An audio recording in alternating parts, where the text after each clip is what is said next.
Hi my country people, how una dey? Na newspaper review tori I bring una from Naija and all over the world. My name na Omogbemisola. Lagos State Governor Babajide Sanwo-Olu don appoint the daughter of King Wasiu Ayinde Marshal aka Quam 1 Damilola Marshal as im senior special assistant for tourism. Dis one show face inside the viral video where her papa dey thank the governor and as congratulation message dey pour in for Damilola for her Instagram page. The viral video show where her father Quam 1 dey perform on stage for the coronation and birthday of Oba Sikiru Lai Apeno on Thursday. Na there Quam 1 dey thank Sanwo-Olu for appointing im daughter for im cabinet. The Fuji singer say na im daughter say make im thank the governor for public on top the appointment wey e give am. Before dis appointment, Damilola be the principal partner for one law firm wey the name be Damilola Ayinde Marshal and Co. Till the time of filing dis report, effort to reach special adviser media and publicity to Lagos State Governor for confirmation no dey successful. Dis further tori dey inside Punch newspaper.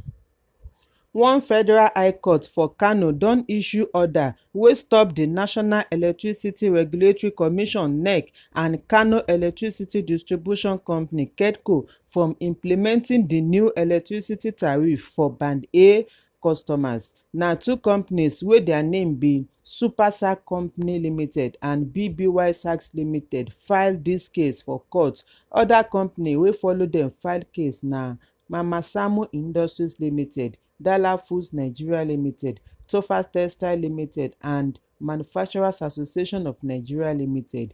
During ruling, Justice Abdullahi Liman order say make NEC and KEDCO no continue with the tariff until judge pass judgment on top the matter. The order say make the defendant no threa ten or do any shakara with disconnection to any of the applicants. Make dem no try cut their light on top money matter until judge pass im judgment. Na April NEC increase electricity tariff for customers wey dey Band A. Dis one come make their money go up from 66 naira per kilowatt to 225 naira per kilowatt sake of say dem dey use 20 hours light. Dis further tori dey inside Punch newspaper. The governorship candidate for APC Edo State Senator Monday Okpebholo don demand for accountability for the 5 billion naira wey federal government approve as palliative to cushion the economic hardship for civil servants. Na inside the statement wey e issue on political development ahead of September 21 governorship election for Edo State wey reach reporter hand today for Abuja, Okpebholo describe the announcement wey Governor Godwin Obaseki do on top 70,000 naira minimum wage for civil servants as deliberate distraction, as e tok say main issue dey wey e no tok about.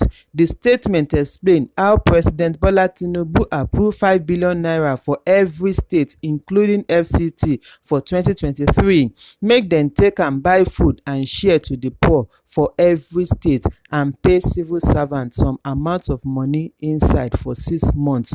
Okpebholo say the minimum wage for workers na mago-mago wey e call Greek gift for English grammatical. E say make Governor Obaseki come explain the whereabouts of the 5 billion naira because e know say Obaseki keep that money to take use for governorship election wey dey come for September. Okpebholo tok say Obaseki dey owe workers 6 months salary arrears. E continue say Edo State collect 5 billion naira just like every other state to cushion the problem wey subsidy removal cause. For FCT, civil servants collect additional 35,000 naira for 6 months. Other states do the same thing, even share palliative. But for Edo State, Obaseki no talk anything. So therefore, make governor come outside come talk wetin e take the money do. Dis further tori dey inside Daily Post newspaper. The Minister for Information and National Orientation Mohammed Idris don give the assurance say federal government no go compromise press freedom.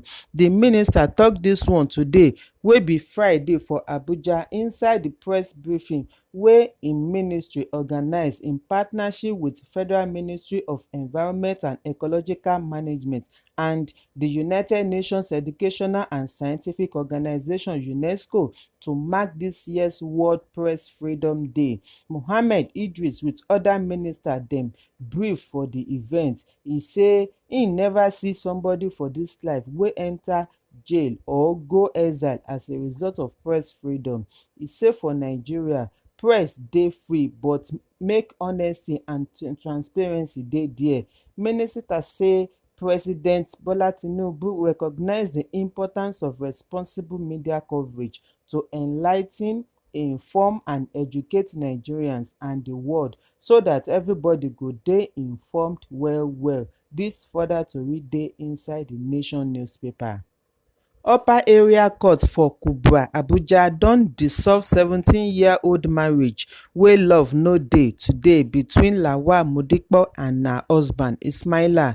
Na Justice Mohammed Wakili dissolve the marriage according to Islamic law after Modipo pray say she want divorce. Wakili come order Modipo make she observe Iddah, wey mean waiting period, for 3 months before she do another marriage.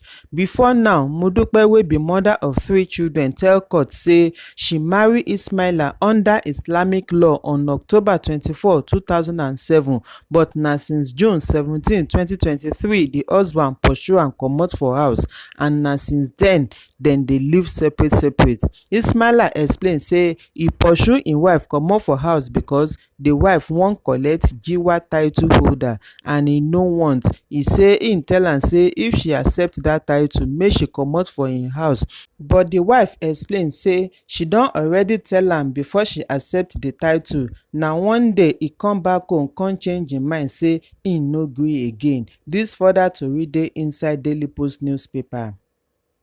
If una gbadun dis tori, make una help me subscribe, like, share and comment so dat we go dey notify una as other tori dey shele.